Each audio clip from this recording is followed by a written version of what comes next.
Ahora sí vamos a las preguntas. A ver a quién.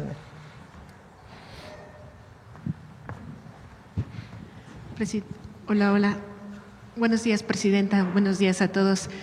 Nada más en este tema rapidísimo de Infonavit, estas 38 denuncias, insistir, ¿para quiénes serían? La vez pasada mencionaba que contra quienes fueran responsables. ¿Ya se tienen identificados algunos de manera general contra quiénes serían, por favor? ¿Las denuncias contra quiénes son? Ok. Presidenta,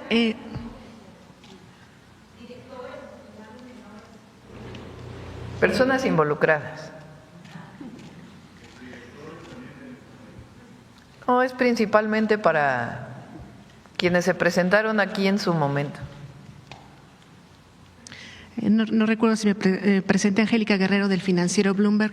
Presidenta, en los últimos días el secretario de Economía ha mencionado que posiblemente Estados Unidos anuncie por este trato preferencial descuentos arancelarios en el tema de automóviles dependiendo de la marca y el modelo del auto.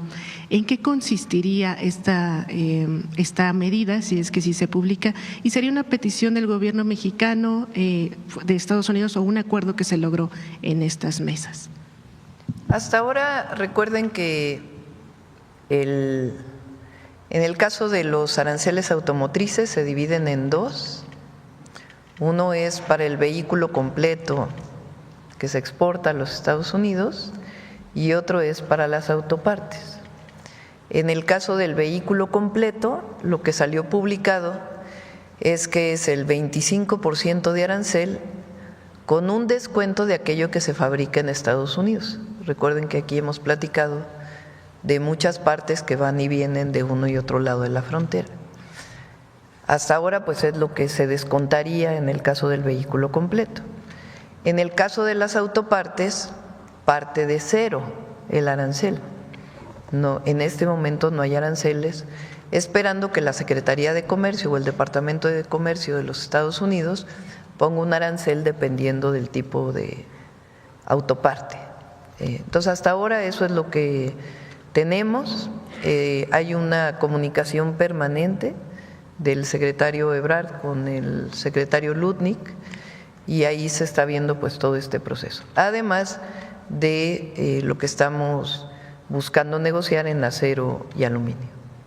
Pero en marca y modelo mitigaría el impacto sobre los aranceles en México. Vamos a ver, yo no quisiera adelantar, está sobre la mesa y ya se estaría anunciando pronto. Y bajar también a 16%, también mencionaba el secretario de Economía. ¿Se refería, ahí es mi duda, en el tema de automóviles o en el tema de acero y aluminio? ¿Qué se buscará negociar ahí? No quisiera yo mencionar todas las propuestas que estamos haciendo a los Estados Unidos. Vamos a esperar algunos días para ver qué es lo que logramos, si les parece. Presidenta, en otro tema, sabemos que… Obviamente, pues es una disminución importante. Presidenta, en otro tema, sabemos que la Secretaría de Gobernación está en contacto o está teniendo reuniones con las madres buscadoras. Saber hasta cuándo tienen planeado reunirse con las madres buscadoras, con los colectivos. Ya mencionaban que se buscaría agotar el tiempo hasta que ellas hicieran sus peticiones o sus observaciones. Sin embargo, el periodo de sesiones en el Congreso acaba a finales de abril. ¿Se enviaría entonces la iniciativa, ya las aportaciones, a un periodo extraordinario o se esperaría al siguiente? El diálogo va a ser permanente, eso es importante. Ahora, una primera parte tiene que ver con las propuestas que tienen para modificar las leyes que presentamos. Es probable que no nos dé tiempo de aquí a que termine abril y entonces estaríamos pidiendo un periodo extraordinario al Congreso de la Unión, tanto para las leyes relacionadas con personas desaparecidas y también algunas leyes que tienen que ver, leyes secundarias que tienen que ver con la reforma al Poder Judicial, que todavía se están consensando con todas las instituciones y que vienen marcadas en la reforma constitucional. Perdón, para que el 1 de septiembre, que entra el nuevo Poder Judicial ya entre con todas las reformas a las leyes secundarias. Presidenta, ¿qué le ha informado la Secretaría de Gobernación? ¿Están de acuerdo hasta ahora con las iniciativas que usted ha planteado? ¿Hay aportación, hay coincidencias o diferencias? Sí, hay muchas coincidencias, dependiendo de cada colectivo, obviamente, pero hay muchas coincidencias y hay además algunas propuestas adicionales. Doctora, el fin de semana quería preguntarle, sobre todo conocer su reflexión acerca de lo que sucedió el sábado en una feria de Texcoco. Conocer su reflexión, y bien ya sabemos que usted presentó una iniciativa de México Canta para evitar la apología del delito. Aquí se recalcó en la mañanera incluso que no se prohibiría, no es el objetivo prohibir el contenido de la violencia, ¿no? Pero hay estados que ya han planteado esta iniciativa para prohibir pues estos contenidos en espacios públicos. ¿Cuál es su opinión, Presidenta? Bueno, en el caso de Texcoco, pues obviamente condenar lo que ocurrió, esta violencia que se generó después de que un grupo se negó a cantar una serie de corridos, de canciones, no sé qué género musicales. Segundo, hay municipios que han decidido prohibir. ¿Cuál es nuestra posición? Nosotros creemos que tiene que ser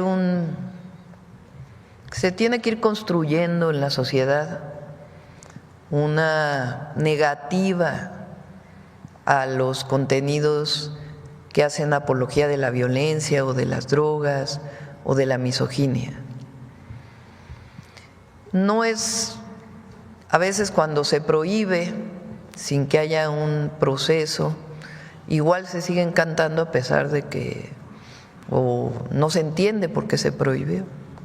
Entonces nuestra posición personal, más allá de lo que haga cada municipio o cada estado de la República, es ir construyendo pues este consenso social de que no se debe hacer apología de la violencia.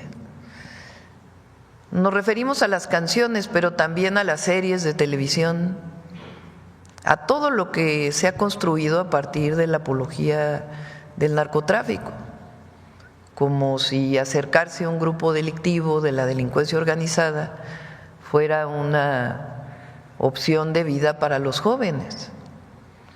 Nosotros lo que tenemos es que ir construyendo pues es esta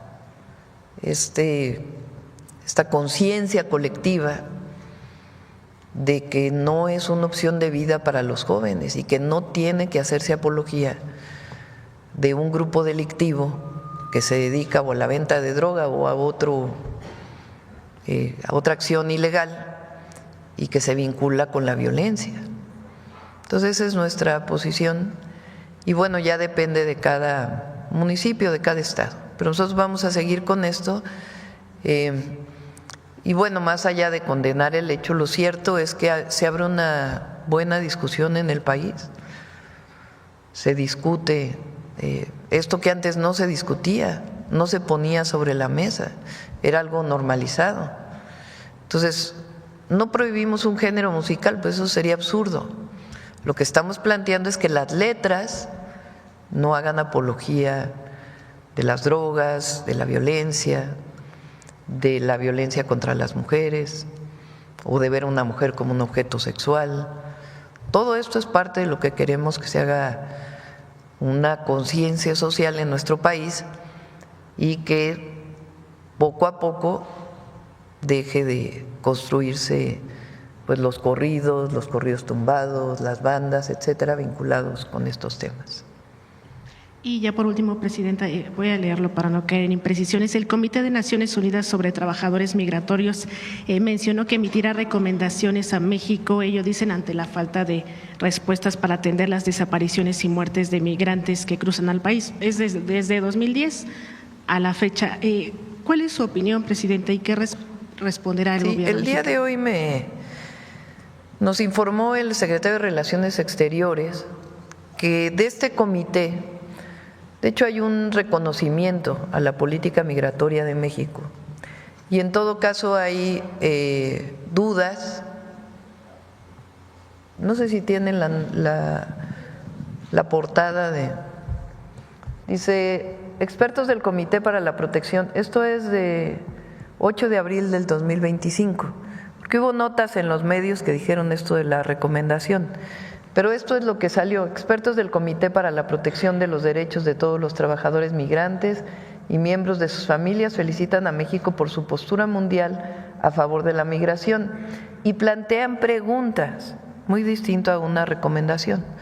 Están solicitando mayor información sobre el tratamiento de menores no acompañados y la asistencia a los mexicanos en el extranjero en los Estados Unidos. Así fue el planteamiento que hizo esta comisión y se le van a contestar a las preguntas que está haciendo.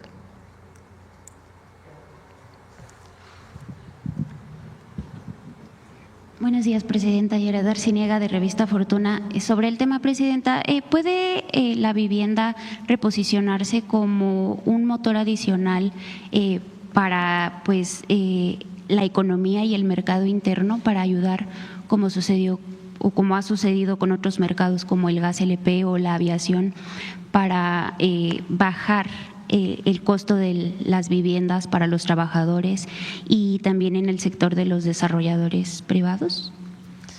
Primero, la visión es distinta y eso es muy importante, porque fíjense, es increíble, estamos hablando de casi más de 900,000 viviendas abandonadas, entre comillas, porque algunas están abandonadas, otras están ocupadas por quienes no pidieron los créditos, otras pues están en distintas condiciones, por eso se está haciendo el censo. ¿Por qué ocurrió esto? Pues porque se vio la vivienda como un negocio, los créditos del Infonavit como negocio, los créditos de Foviste como negocio, o los créditos inmobiliarios de otro tipo también como negocio. Se construyeron estas viviendas alejadas de los centros de población, sin servicios, algunas de 35 metros cuadrados. Entonces, esa era la política de antes. Nuestra visión es que el acceso a la vivienda es un derecho del pueblo de México, es un derecho de los trabajadores, de las trabajadoras, es un derecho de aquellos que no tienen seguridad social, es un derecho tener acceso a la vivienda. Y así estamos construyendo, o se están construyendo ya, viviendas de 60 metros cuadrados como mínimo, y además para aquellos que tienen 1 o 2 salarios mínimos de ingreso. Para quienes son derechohabientes de Foviste y de Infonavit, a través de los créditos o a través de las viviendas del Infonavit que ya se están construyendo. Recuerden que la modificación a la ley permite que ahora Infonavit construya viviendas, no solo de crédito, y estamos buscando lo mismo para Foviste. Entonces, eso es algo muy importante. Lugares cercanos a la población, de 60 metros cuadrados, viviendas dignas para todos los derechohabientes. En el caso de los no derechohabientes, se da un crédito a partir de la Financiera del Bienestar. Ese crédito es a 0% de interés y es también para aquellos que tienen 1 o 2 salarios mínimos. Entonces son 1.100.000 viviendas para los que menos tienen. Eso es una visión completamente distinta como acceso a un derecho que hoy está en la Constitución. Segundo, la construcción es uno de los sectores pues que más impulsa la economía. Entonces, al desarrollar este programa, pues evidentemente se impulsa el empleo. Al impulsarse el empleo y todo lo que está asociado a la construcción de una vivienda, pues genera desarrollo económico, porque no solo es crecimiento, es desarrollo económico con bienestar. Entonces, sí tiene una parte muy importante. Ahora, además se dan créditos. O sea, además del 1.100.000 viviendas, se dan créditos. Esos créditos pues ya son para que quien no tiene 1 o 2 salarios mínimos, o también, o para quien tiene derecho a una vivienda y que tiene un salario mayor. Entonces sí es muy importante este programa para impulsar la economía. Muchas gracias, presidenta. En otro tema, será el próximo 7 de mayo cuando los banqueros mexicanos se reúnan en su tradicional convención en Nuevo Vallarta. Saber si está confirmada su participación en esta reunión y también si puede detallarnos un poco más sobre la encomienda que le hizo al secretario de Hacienda, Edgar Amador, sobre la importancia que tiene que la banca otorgue créditos competitivos a pequeñas y medianas empresas para poder construir pues las cadenas de suministro que necesita la economía en México. También saber cuál será o cuál sería su mensaje a los banqueros que pues siguen registrando ganancias pues mayores y también que también registran altos niveles de concentración de mercado y baja competencia. Sí, voy a ir a la convención. Le encargamos a Edgar que busque junto con los bancos, tanto de desarrollo como banca comercial, que bajen las tasas. O sea, con todo y que Banco de México bajó la tasa, de todas maneras el acceso a un crédito para una pequeña, una mediana empresa sigue siendo muy complejo. Entonces, también para dinamizar la economía, obviamente sin riesgos, pues es que se bajen las tasas de interés. Entonces, esa es una parte importante de lo que estamos pidiéndole al secretario de Hacienda que platique con la banca. Muchas gracias, presidenta. En otro tema, presidenta, fue en mayo de 2023 cuando el presidente López Obrador dio a conocer durante una conferencia matutina la contratación por órdenes de la ministra Norma Piña de la economista María Fernanda Casanueva como secretaria ejecutiva de Administración de la Suprema Corte de Justicia de la Nación. Es importante mencionar que Casanueva también fue directora general del Secretariado Ejecutivo del Sistema Nacional de Seguridad Pública de 2009 a 2011, cuando Genaro García Luna era secretario de Seguridad. De esta forma, Casanueva ha sido responsable de adquisiciones y de la administración del presupuesto del Consejo de la Judicatura por más de 70,000 millones de pesos, presidenta. En Revista Fortuna tuvimos acceso a información sobre recientes procesos de contratación para el Poder Judicial que deben realizarse de manera abierta y transparente, pero no está sucediendo así, presidenta. En Fortuna tuvimos acceso a información que confirmaría que Casanueva y sus asesores están incumpliendo acuerdos de la Comisión de Administración del Consejo de la Judicatura Federal, pues ya que o aún que por observaciones de los consejeros los estudios de mercado no pueden encargarlos a empresas para que los hagan en su totalidad y esas mismas empresas participen en los procesos de contratación, porque pues no es lo adecuado y no resulta inoperante, pero sobre todo sin transparencia. De hecho, en las últimas semanas, presidenta, al menos un proceso de contratación fue cancelado porque no se hizo como la señora Casanueva lo pide. El caso ya generó preocupación de algunos consejeros del Pleno del Consejo de la Judicatura. Sabemos que estamos en medio de pues una necesidad. A ver, ¿cómo fue el caso? Sí. Platícanoslo bien. Sí, la secretaria y su equipo están incumpliendo. Están incumpliendo acuerdos. ¿La secretaria del Consejo de la Judicatura? No. La secretaria que es de la Corte. Ajá, de la Suprema Corte de Justicia, es directora, secretaria ejecutiva de la Administración de la Suprema Corte de Justicia de la Nación. Ella y su equipo están incumpliendo acuerdos de la Comisión de Administración del Consejo de la Judicatura Federal, ya que aun cuando observaciones de los consejeros, pues los estudios de mercado no pueden ser encargados a las empresas. Y pues que estas mismas empresas sean las que participen en las contrataciones. Está muy bueno. Sí. Tu información muy interesante. De hecho, en las últimas semanas se canceló una contratación porque no se está haciendo como ella lo pide.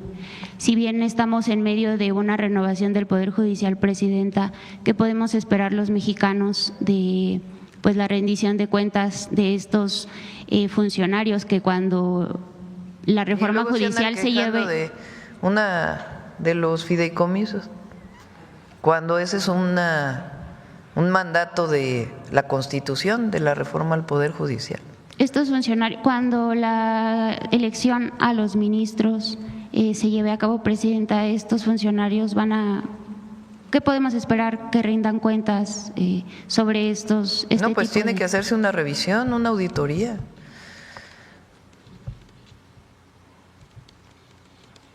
Y no es la única, del equipo de García Luna que están vinculados con la presidenta de la Corte. Le vamos a pedir a la consejera jurídica que nos haga una revisión y lo presentamos aquí. Y esta denuncia que estás haciendo la revisamos. Muchas gracias, Presidenta. Si es necesario, le damos la información. Por favor. Muchas gracias. Y ya por último, Presidenta, muy brevemente. Lo bueno es que ya va a haber elección el 1 de junio. Y en 1 de septiembre, pues va a haber un nuevo Poder Judicial. ¿Y se garantizará la rendición de cuentas de estos funcionarios? Tiene que. Todo servidor público tiene que rendir cuentas. Son 70,000 millones de pesos a los que ella ha tenido administración y pues control. Ahora va a haber, ¿cómo se llama lo que va a sustituir al Consejo de la Judicatura? El Tribunal de Justicia Administrativa. No, de Disciplina Judicial. Tribunal de Disciplina Judicial. Muchas gracias, Presidenta. Ya por último, brevemente, a propósito de la competencia, ¿podría comentarnos cómo va el proceso para el proyecto, para el proyecto de la ley que permitirá la creación de la Agencia Antimonopolio o la Agencia Nacional de Competencia y Bienestar Económico? Porque me parece que el legislador Alfonso Ramírez Cuellar… Esa sí la queremos que se apruebe este periodo. A más tardar se envía el lunes de la próxima semana. Queremos simplificar, no solamente es pues un cambio de visión, sino simplificar y que no sea tan oneroso la Comisión Antimonopolio, que sustituya a la COFESE y parte del IFETEL. Entonces, se está todavía haciendo una revisión esta semana y a más tardar el lunes se presentaría. Muchas gracias, Presidenta. Gracias. A ver acá y luego acá. Vamos primero al lado derecho y luego a la izquierda. Buenos días a todas y a todos. Buenos días, Presidenta. Bueno, a mí me gustaría preguntarles sobre el tema de la CENTE, que está anunciando un paro nacional para el 15 de mayo y además un plantón nuevamente aquí en el Zócalo. Saber qué acercamiento han tenido con la coordinadora, Presidenta. Y bueno, están exigiendo esta derogación de la ley de 2007. Usted ya ha hecho algunos decretos que los benefician, pero bueno, ellos insisten en este paro. ¿Qué van a hacer? Y sobre todo, pues si tienen algo previsto para este plantón en el Zócalo, que ya ha ocurrido en el pasado y que además pues ha afectado también mucho el comercio en la zona. Sí, se está dialogando con ellos, dialogando en los estados también, porque hay algunas demandas que tienen a nivel estatal. Yo les recuerdo a las maestras y a los maestros que, a diferencia del pasado, que se asumía o se criticaba, se decía que ellos eran responsables de una visión que había de que la educación pública era muy mala y se les impuso una reforma educativa punitiva. Hubo un cambio con el presidente López Obrador, tanto que se basificaron a casi 1 millón de maestras y maestros, se aumentó el salario de manera importante y se fueron resolviendo varias de las solicitudes, de las demandas que tenían.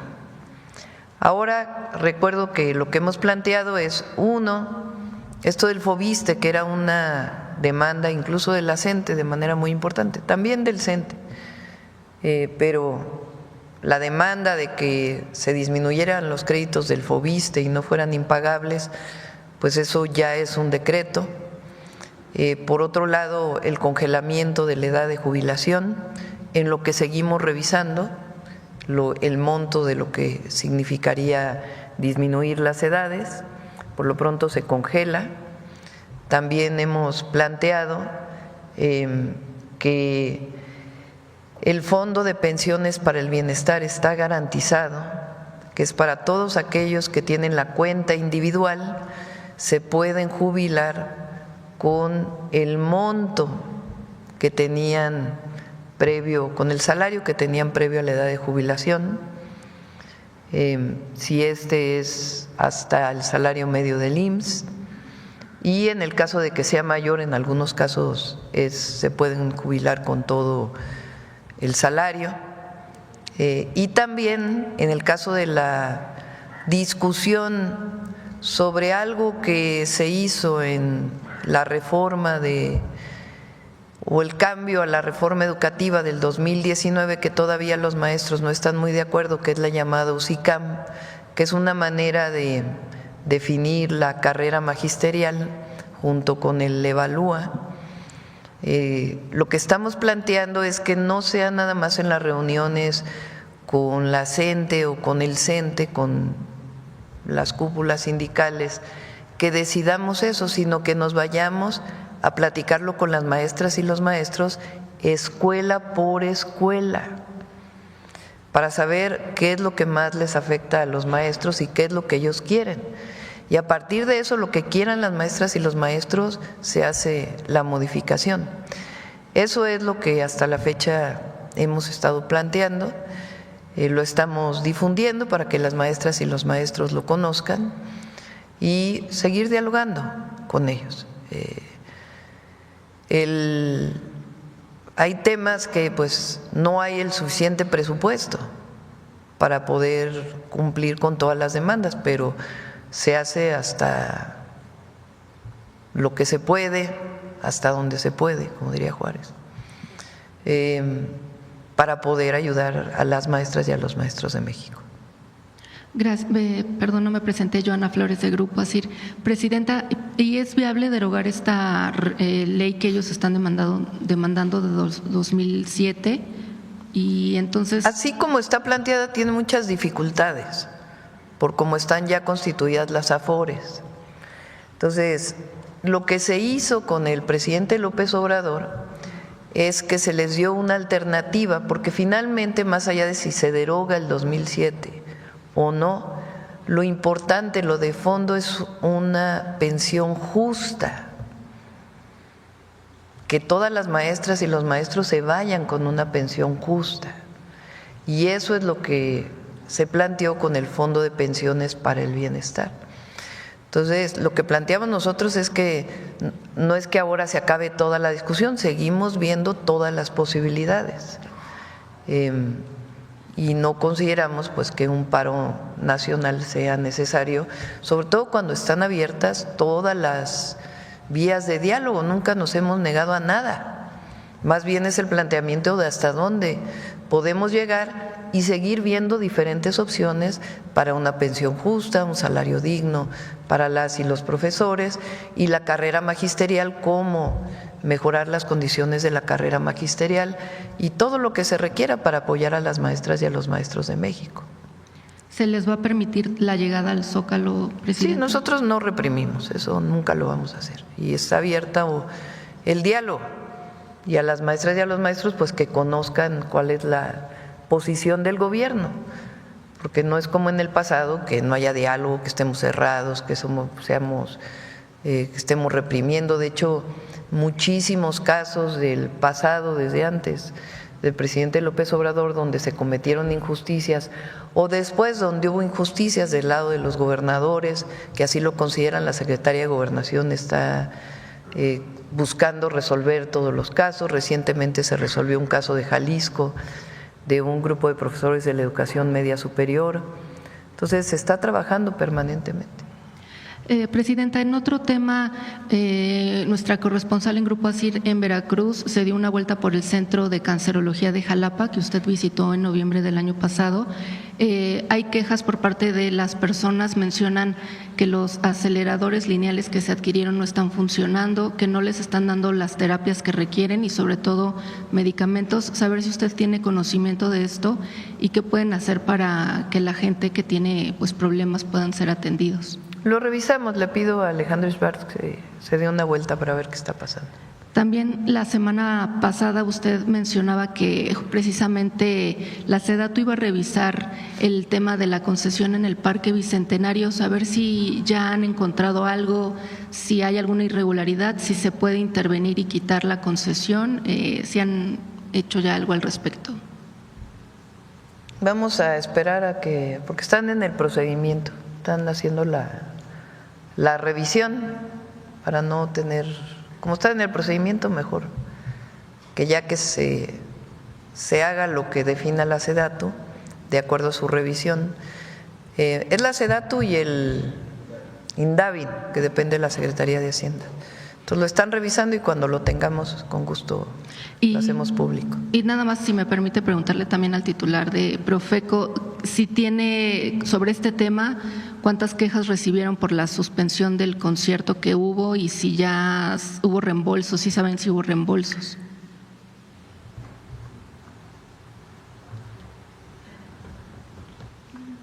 Muchas gracias. Buenos días. No ha habido ninguna queja porque todavía está la ventana de reembolso abierta.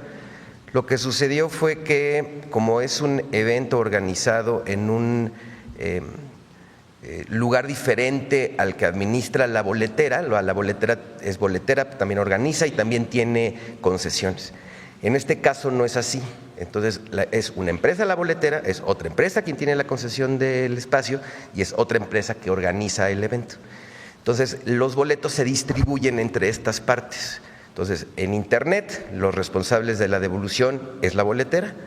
En los lugares que opera la boletera físicos como taquillas de estos lugares también, pero en el caso del Bicentenario es el Parque Bicentenario y los trabajadores de la empresa que tiene la concesión quienes tienen que devolver los boletos.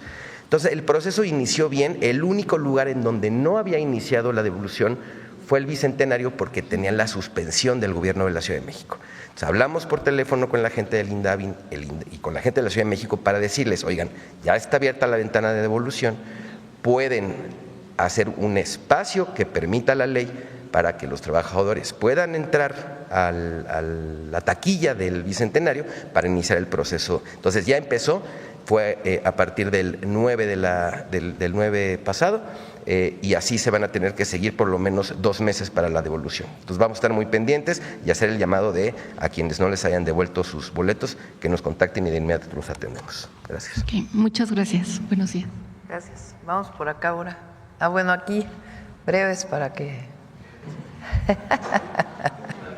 Ya vamos.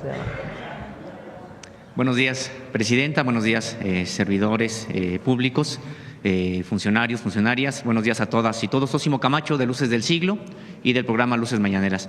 Presidenta, hace algunos días aquí se presentó un programa para impulsar la producción en el campo mexicano, muy interesante, sobre todo lo que tiene que ver con la distribución a través de las tiendas del bienestar, el impulso no solamente a la producción de maíz y de frijol, sino de miel, de cacao, de café. Sin embargo, presidenta, generó ciertas dudas el que algunas de las metas de producción, por ejemplo, de maíz y de frijol, que incluso son las más altas para el actual sexenio, es decir, de 2030, resultan inferiores a lo que ya se alcanzó en el sexenio de Andrés Manuel López Obrador. De manera concreta, se espera que haya 25 millones de toneladas de producción de maíz en 2030, cuando ya en 2023 tuvimos 27.5. También en el asunto del propio… Es maíz blanco, ¿eh? Sí, de maíz blanco. Y en ese sentido, la duda… Pero yo creo que ahí traes el dato equivocado. Si quieres le decimos al al doctor Verdeguer que nos pueda dar toda la información. Sí, claro. Se puede revisar precisamente Sí. porque es pública toda la producción que se ha generado en este sentido. Y el asunto es de que seguimos importando, pues, de manera muy importante, pues, tanto maíz como frijol, sobre todo maíz, desde Estados Unidos. Y eso, pues, parecería que posterga la intención de generar la autosuficiencia y posteriormente la soberanía alimentaria. Por eso era la duda de preguntarle sobre si con esto considera usted que estamos en vías, en camino precisamente de alcanzar la soberanía y la autosuficiencia. Sí, en maíz lo que se importa es el maíz amarillo para la alimentación principalmente de animales, de ganado. El maíz blanco, nuestro objetivo es que haya suficiente maíz blanco para consumo humano. Y que no sea transgénico. Este año, si no hiciéramos nada, podría llegarse a 20 millones, 20 mil millones. Bueno, a ver cuánto es a ver si tienen ahí la presentación de maíz, 21.3 y 25. A ver si les manda lo de los años pasados para que lo podamos ver. De frijol de 730 a 1.2 millones, 1.2 toneladas, 1.2 millones de toneladas, 1.200.000 toneladas. Entonces estamos hablando principalmente de maíz blanco, que somos autosuficientes. Lo que ha pasado es que justamente, a ver si ponen la gráfica que puso Laura cuando informó lo de la sequía, la primera.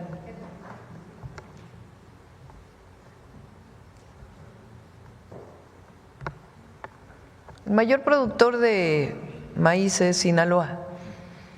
Y Sinaloa, Sonora, que produce maíz, pero también trigo y otros granos, han tenido una sequía muy importante. Entonces, si ustedes ven, pues la sequía principalmente está en Sonora, Chihuahua, Coahuila, una parte, Durango, Sinaloa. Entonces, la sequía ha provocado pues una disminución de la producción de maíz. Entonces, ahora lo que vamos a hacer es, además de apoyar la tecnificación de todas estas zonas, aumentar la producción de maíz en el sur-sureste de México, porque ahí hay agua. Entonces ahí se va a hacer un programa de riego de temporal, así se llama, que nos permita que zonas muy importantes, particularmente de Tabasco, de Campeche, puedan regresar a producir maíz, que no estaban produciendo maíz. Ahí también se está apoyando ganado y otras opciones, pero la idea es que allí se produzca maíz. En el caso del frijol, los principales productores de frijol son Zacatecas, por mucho, Durango y Nayarit. Entonces ahí es donde principalmente se va a aumentar la producción, a través también del apoyo a la tecnificación del riego y de semilla mejorada que se va a producir a través de la nueva productora de semilla del bienestar, que está ahí en Zacatecas. Doctora Presidenta, y también relacionado con este tema. En frijol sí se importa para consumo humano. Entonces lo que queremos es que el consumo de las personas de maíz blanco y de frijol esté garantizado la autosuficiencia alimentaria, además de otros productos. Leche también vamos a aumentar. Claro. Presidenta, sobre un tema también relacionado con esto y que tiene que ver, por ejemplo, con el glifosato. Bueno, pues ya había un decreto presidencial del sexenio anterior precisamente para prohibir la importación de manera masiva. Preguntarle sobre si esta disposición está vigente y que usted ya había anunciado que no solamente es glifosato, que su administración está comprometida con pues erradicar todo aquel químico a veces utilizado en la producción agropecuaria, y que se iba a publicar además una lista, hay más, además del propio glifosato, que serían sujetos de restricciones para importarse hacia Sí, nuestro país. si gustan, le pedimos en la siguiente presentación de SADER, la próxima semana, que nos presenten todo lo que tiene que ver con agroquímicos, pesticidas, etcétera. Sí, presidenta, y aprovechando que se encuentra también aquí la doctora Edna, yo planteaba hace algunas semanas este asunto de pues los nuevos terratenientes en este país, que bueno, pues se trata de personajes tanto políticos como empresarios. Hemos, de acuerdo con una identificación del Registro Agrario Nacional, 411 que tienen más de 200,000 hectáreas, algunos de ellos hasta de 6,000 hectáreas de manera individual. Nos dijo que iba a haber alguna investigación al respecto, y nada más preguntarle si dentro de todo este reordenamiento que se está haciendo para generar vivienda, pues se han detectado predios que estén en esta situación. ¿Quieres contestar?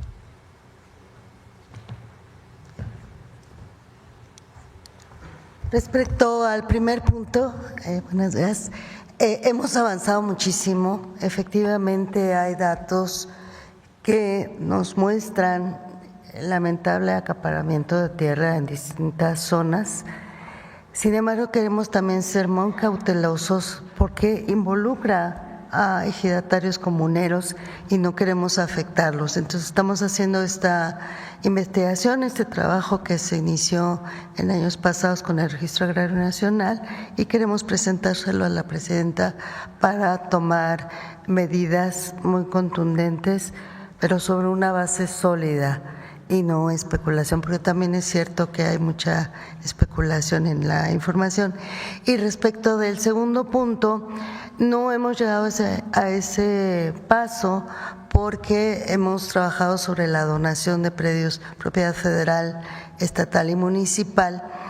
Y más adelante, algunos también ejidatarios nos han hecho la propuesta, cuando están ya en dominio pleno, sus tierras, para incorporarlo al programa de vivienda. También estaremos analizando por costos, ubicación, si es lo más conveniente.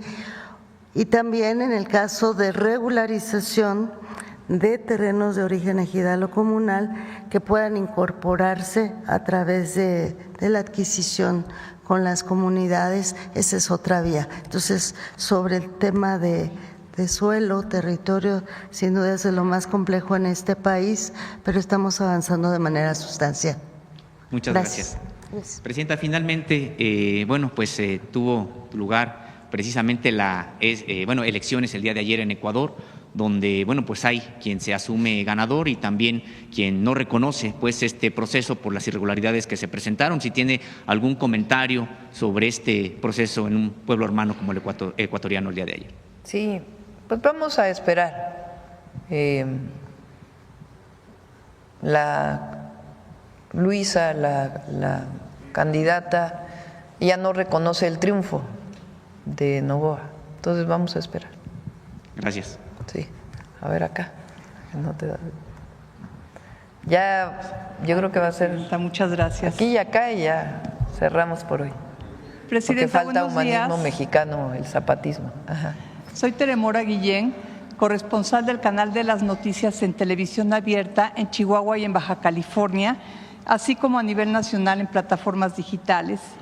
Presidenta, mi primer pregunta es… Acércate al micrófono porque bueno, no se oye bien. sí. Mi primer pregunta, Presidenta, es… han surgido en redes sociales a últimas fechas distintas quejas de migrantes ilegales radicados desde hace varios años en los Estados Unidos. Indocumentados. De indocumentados. Las personas no somos y ilegales. han dejado de manifiesto la falta de acciones para la protección consular y la asesoría legal. ¿Cómo garantizará la Secretaría de Relaciones Exteriores una mejor operación de la red consular para apoyar a nuestros paisanos, a nuestros connacionales? Sí, se está haciendo una revisión muy profunda, ya lo hemos mencionado aquí varias veces. Y yo creo que antes de que termine el mes de abril ya podemos presentárselas. La idea es que pues puedan tener todo el apoyo de nuestros paisanos. Muy bien, Presidenta. En Ciudad Juárez, Chihuahua, aún se encuentran parados ciudadanos venezolanos, colombianos y cubanos que ante la vigilancia de ambos lados de la frontera no se arriesgan a cruzar a los Estados Unidos. ¿Qué acciones se tiene contempladas para motivarlos a regresar hacia el sur y en particular a sus ciudades de origen? Es permanente el trabajo con ellos por parte de Migración, de Bienestar, también hay albergues especiales que tiene Bienestar, con la idea pues de apoyarles para que puedan regresar a sus países y si no, pues ver otras opciones en nuestro país. Presidenta, por último le preguntaría, con la reciente visita que tuvo con la CEO de Citibanamex, hablaron de si México podría adquirir Banamex y cuál sería el futuro del Fondo Cultural Banamex. Todavía están ellos en ese proceso, ya se separaron, Citi de Banamex, y hasta terminar el año todavía están viendo pues sus posibilidades. Hablamos con Citi, ya no hablamos con Banamex. Entonces, pues vamos a ver ellos primero qué opciones están planteando, antes de cualquier cosa. Presidenta, y por último, el secretario de Economía, Marcelo Ebrard, ¿continuará yendo a los Estados Unidos a sostener pláticas? Sí, hay buena comunicación, eso es muy bueno. Estuvo la semana pasada y en Estados Unidos las vacaciones son la siguiente semana, la semana de Pascua. Entonces, esperemos que podamos llegar a un acuerdo pronto. Le agradezco su atención, Presidenta, y si nos escuchó, soy Tere Mora, corresponsal del Canal de las Noticias en Televisión Abierta en Chihuahua y en Baja California, así como en plataformas digitales a nivel nacional. Muchas gracias. Gracias. A ver, aquí ya, para cerrar. El último y nos vamos. ¿Qué tal? Muy buenos días a todos y a todas. Juan Hernández de Diario Basta, Tabasco Hoy, Campeche Hoy y Quintana Roo Hoy de Grupo Cantón, creo que no escucha bien.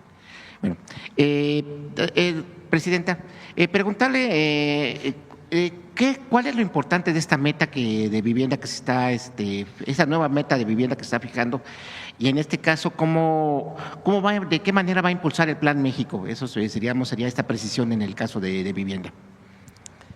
Como decía, la vivienda es un derecho, eso es lo primero.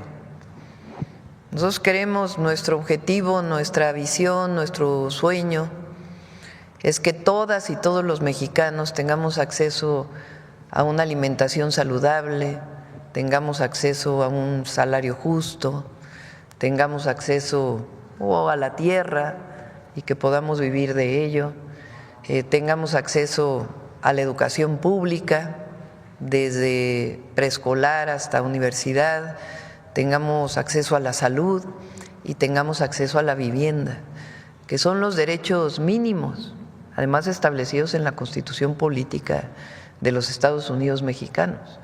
Queremos que todas y todos los mexicanos tengan lo indispensable y además que sean felices, que eso les permita poderse desarrollar plenamente y que sean felices, y para eso hay democracia y libertades, acceso a la cultura. Esa es nuestra visión y por eso este Programa Nacional de Vivienda para el Bienestar tiene ese objetivo, darle a las y los mexicanos que menos ganan el acceso a la vivienda.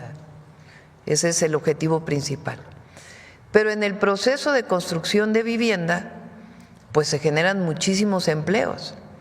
Este año se pueden generar pues cerca de por lo menos 800,000 empleos directos, y los indirectos, que hay quien dice que son 2 veces más o 3 veces más, dependiendo de las características de la vivienda. Entonces, obviamente, pues eso significa crear, fíjense, 800,000 trabajos, empleos más formales, pues evidentemente eso impulsa toda la economía, porque cuando hay empleo, pues se genera y buen salario, pues evidentemente eso impulsa la economía. Entonces, por eso tiene que ver con el bienestar, con los derechos del pueblo de México y con el impulso a la economía desde abajo, que siempre ha sido nuestra visión. Bien, perfecto, doctora, vicepresidenta. Y bueno, 2 últimas preguntas. Uno, este fin de semana estuvieron muy activas las redes sociales, por un lado con una fake news, en donde se hablaba de que el expresidente Andrés Manuel López Obrador pues ocupaba ahí un jet privado. Eso es por un lado, y por el otro lado, pues… Así que luego salió que era el jet del rey de España. De España, exactamente, ¿no? Bueno, es que leí una publicación que decía, contando 6 meses y el silencio de López Obrador. ¿Cómo les molesta que que haya tomado una decisión y que la cumpla, que es el retirarse de la vida pública. Ya esperamos que muy pronto podamos acceder a su primer libro, porque van a ser varios, eso sí me enteré, a su primer libro sobre el humanismo mexicano, para que podamos pues seguir conociendo sobre el pensamiento del presidente López Obrador. Pero dicen que en el avión se fue a Cuba. Así es. Que, bueno, no sé qué dieron tantos itinerario de inventos. vuelo, matrícula, o sea, dieron detalles, pero a la hora de la hora precisamente es el pero había otro expresidente que andaba en yate, exactamente que decía que no tenía trabajo, exactamente que estaba en la pobreza, que Entonces, vivía pensión. en Madrid, quién sabe con qué recursos, pero ahora ya se le vio en un yate, no sé quién, pero sí vi el video. Ese tipo de situaciones, ¿qué impresión le da? ¿Cuál es su opinión de estas dos, extremos, ¿no? Por un lado, la mentira reproducida por un, vamos a llamar. Pues es que el conservadurismo siempre ha sido muy hipócrita. Esa es la verdad.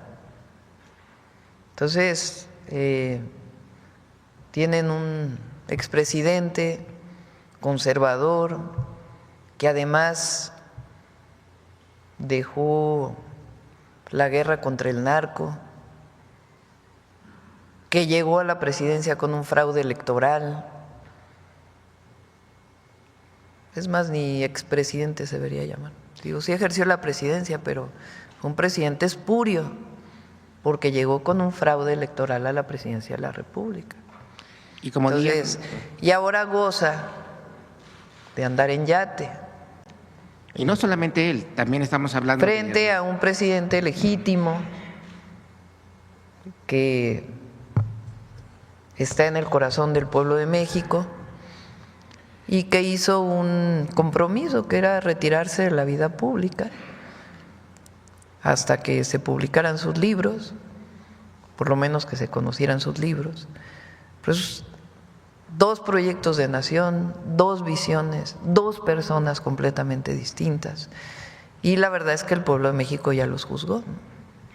De hecho, serían 4, 5, porque nada más, la pregunta iba enfocada a, precisamente, una está del lado el expresidente Andrés Manuel López Obrador y del otro lado Felipe Calderón Hinojosa, Enrique Peña Nieto, Ernesto Zedillo, que un tiempo estuvo muy activo, y luego Vicente Fox, también lo mismo, ahorita creo que ya se calmó, pero realmente son las dos visiones, son los dos extremos, ¿no? Sí, pero hay unos, por ejemplo, que siguen activos en la vida, que siguen opinando. O sea, que se atreven a decir que no hay democracia en México y que sí hubo democracia con ellos. Bueno, sí, eso sí ya es el colmo de la mentira. Y finalmente, sobre el caso de nada más es para que nos clarificaran, en el caso de los incendios forestales, no sé si nos pueden precisar cuántos de estos, si tienen el dato de cuántos han sido provocados, si ha habido pérdidas de vidas, o qué tanto ha afectado la sequía, el combatirlos. Eso sería todo. Muchas gracias. Bueno, eso y luego vamos a humanismo mexicano. El tema del número de incendios provocados no es certero. Están haciendo investigaciones en los estados, está muy involucrada la Fiscalía, porque hay indicios de que algunos han sido provocados, pero no tenemos todavía datos fehacientes y oficiales por parte de las fiscalías de los estados. En cuanto lo tengamos, se dará a conocer, porque sí es muy importante que se den cuenta que se le da seguimiento, de que hay estados que tienen ya incluso hasta cámaras para poder ubicar las causas que provocan los incendios forestales que dañan tanto a la población y a nuestros bosques. ¿Qué otra cosa me dijo? Bueno, no, en la población no, afortunadamente también el año pasado, que fue un año también muy grande con incendios activos muy importantes, no tuvimos a la población afectada ni lesionada.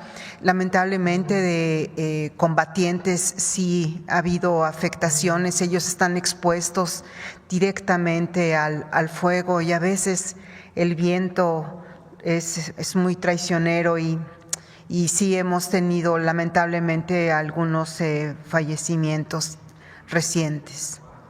Son en el momento, en este año, son 3 combatientes que han fallecido. Justo el día de ayer, Presidenta, en Oaxaca, uno de nuestros combatientes contratados por la CONAFOR resultó afectado y por las llamas.